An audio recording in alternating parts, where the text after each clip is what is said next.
ruling establishment has a lot of, they will stop at nothing to complete their toolkit of control. Right? So one of the things that has been missing from the toolkit of total control has been quarantines and curfews. Right? Mm-hmm. So now, welcome to the new world in America, where to get on a bus, to go through a subway station, if you think that the procedures at the TSA are onerous, right? Guess this is coming to a bus depot near you. It's a more invasive way, and the ruling class needs this because, let me say, if the ruling class ever saw wide-scale civil unrest, you'd see an Ebola outbreak in America right away. Okay, so this is, what you see is that Ebola is another tool in the toolbox of the ruling class control. Yeah, to keep down absolutely, repression. positively, 100%. This is a tool. Right. Ebola doesn't just magically start spreading. Mm-hmm. And then we have this doctors that come back here. The white people, of course, live. Mm-hmm. You know, the two whites who got it survived. All the black people that get it die. Right? It's very possible that these one of these NGOs over there is going around with a veil of Ebola or spreading it from a small plane onto villages. The point is to get hundreds of thousands of people infected with it and create the next phase of control. Now, one of the things I'd like to show to back up my my claims here. Here's a document from the Rockefeller Foundation. Rockefeller Foundation, right there. You can zoom in on that, where my finger is. It's called Scenarios for the Future International Development, the Rockefeller Foundation. All right? Okay, let's take a look at what they're saying here.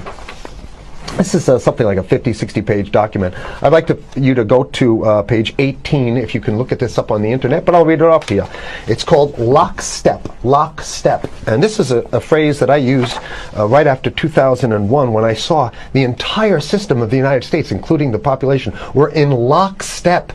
So the Congress went along, and yes, it was Osama bin Laden, and the people waved their flag and said, I hate, hate, hate, hate, and everything was in lockstep. Well, in 2010, they published this, Rockefeller Foundation, and here's what they're saying. They're saying that they call it a scenario. These are scenario narratives, and they speak about it in the past tense. So they put out this scenario, lockstep. A world of tighter, top-down government control and more authoritarian leadership with limited innovation and growing citizen pushback. Okay, I'll read a little bit of it. In 2012, the pandemic that the world had been anticipating for years, nobody was anticipating a pandemic, finally hit. Unlike 2009's H1N1, this new influenza strain originating from wild geese, they use some scenario, but this is Ebola they're talking about. Ahead. Even the most pandemic-prepared nations were quickly overwhelmed when the virus streaked around the world, infecting nearly 20% of the global population and killing 8 million in just 7 months, the majority of them healthy young adults. The pandemic also had a deadly effect on economies. You can see that agenda. Just naked, raw, naked control agenda written down, and it's anybody's guess how this becomes effectuated in real life. So whether this is written specifically as marching orders or whether people take it upon themselves in the intelligence networks to say, okay, well, this has been produced, so this is the plan here. But these narratives have to be written in advance because the intelligence agencies don't know how to do these narratives. They need help. So these think tanks, they come up with these like Rand Corporation, Rockefeller Foundation. These are think tanks of death. They're not the think tanks, they're not there to find great ways to help people. Right? Okay, the pandemic also had a deadly effect on economics. International mobility of both people and goods screeched to a halt. Which is what they want. They want a completely isolated world, right? Debilitating industries like tourism and breaking global supply chains. Well, of course they want tourism stopped because they're not in the tourism business, and they want you at home in your house in front of the TV. Then they got you because once you watch the TV, they own your soul. Even locally. Wait a second, we're on television. I mean commercial television, let's say. national. Even locally, normally bustling shops and offices sat empty for months. Okay, so I love how they talk about it in the past tense in 2010. Right? The pandemic blanketed the planet, though disproportionate numbers in Africa died. Southeast Asia and Central America, where the virus spread like wildfire. It sounds like the opening monologue of a disaster movie, right? Exactly. Now listen to, here's the good stuff now. But even in developed countries, containment was a challenge. Now here's this one. I love this one. The United States' initial policy of strongly discouraging, in quotation marks, strongly discouraging citizens from flying proved deadly in its leniency. So they're saying, that... No, keep going. Okay, Read it. proved deadly in its leniency. So they should have been tougher, right? Accelerating the spread of the virus, not just within the United States, but across borders.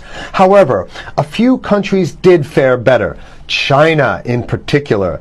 The Chinese government's quick imposition and enforcement of mandatory quarantine for all citizens, as well as its instant and near hermetic sealing off of all borders, saved millions of lives, stopping the spread of virus far earlier than in other countries. So the message is here is we have to look towards the Chinese, the oppressive totalitarian Chinese regime as an example of what we need to be doing here. And of course, the ruling class here loves the Chinese regime because they have demonstrated to the ruling class the most efficient form of capitalism, which is authoritarian capitalism. So we have capitalism, but unfortunately we have this veil. I get it. We have this veil of democracy. This is very interesting. This is continue on. Okay.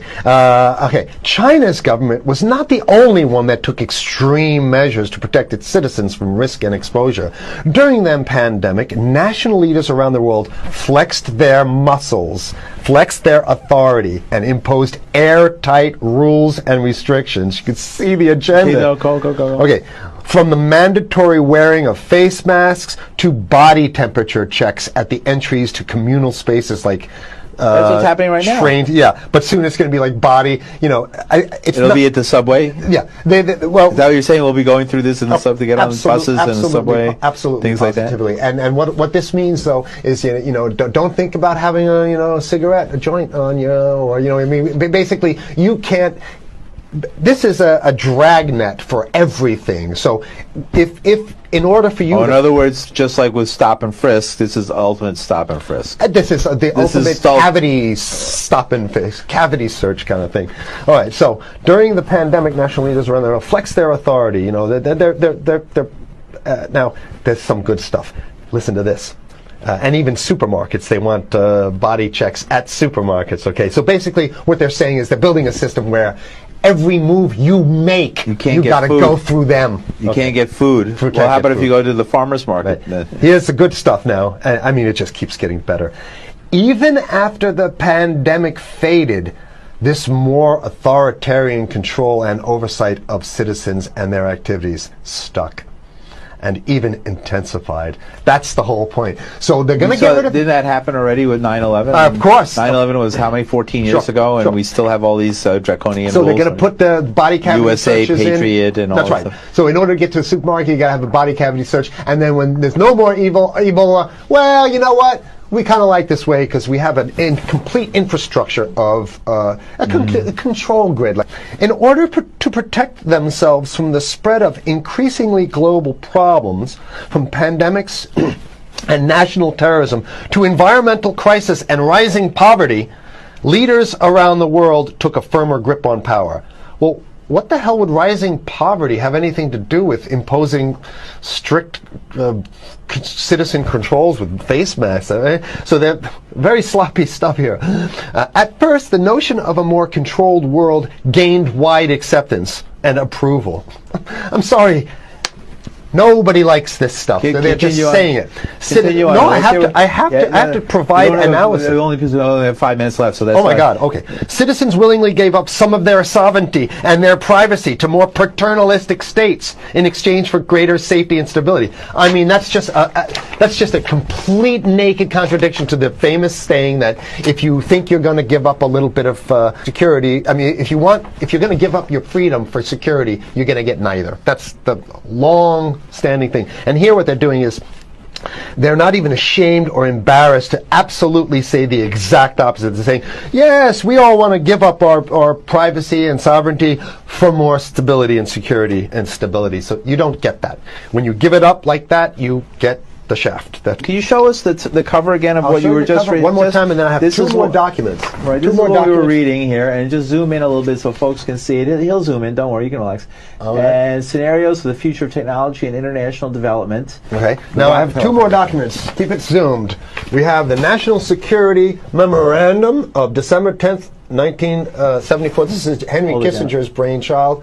The National Security Memorandum number 200. You can look that up on your internet. I'll summarize it. He says that there's too many people, we got to get rid of the population. So to answer your question. Oh, from earlier. Yeah, he says, he used the word depopulation, which is different.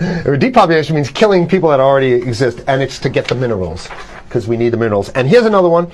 The CDC has a patent on Ebola. They patented it. Yeah? Right. So basically, if you want to get a cure for your Ebola, you It got to says go it right up here, right? It says human Ebola virus species and compositions and methods thereof, and it's a patent. It's a patent. They patented the main strain plus something like 17 other strains of it. So they own it now, and I don't know how exactly you can own that, but apparently they've done the same thing. Yeah, I didn't think you could own a natural. Yeah, you can. I guess the main thing to finish off this show is this: that they want to get more control, more and it's going to be curfews and quarantines. So what I'm saying is that unless the American people start to get some new way to revolt, a new way to organize, new way to protest, unless we can break through the apathy, because that's what we have here, then it's going to be a slave state here. The ruling class doesn't seem to have too much resistance. They're getting everything on their Christmas shopping list, and they've been wanting quarantines and curfews for a long time. Now they got it. And if you want to live in a world where you're tricked into all this stuff because it's for your safety, right? And if you want to have a probe and make sure you got to check your pockets, make sure you don't have anything incriminating on you before you go out, and when you step out of your house, you want some police there to monitor and see what you're doing. If that's the world you want to live in, be apathetic, don't do anything. You're going to get that world very soon. It's coming your way, definitely. Yeah. So what should people do? What's the hope? You have 30 seconds. To wake up, learn about it, and go fight these bastards in Washington. They're easy to beat. If we can just organize, we can beat them. It's simple. They're weak, and there's so few of them.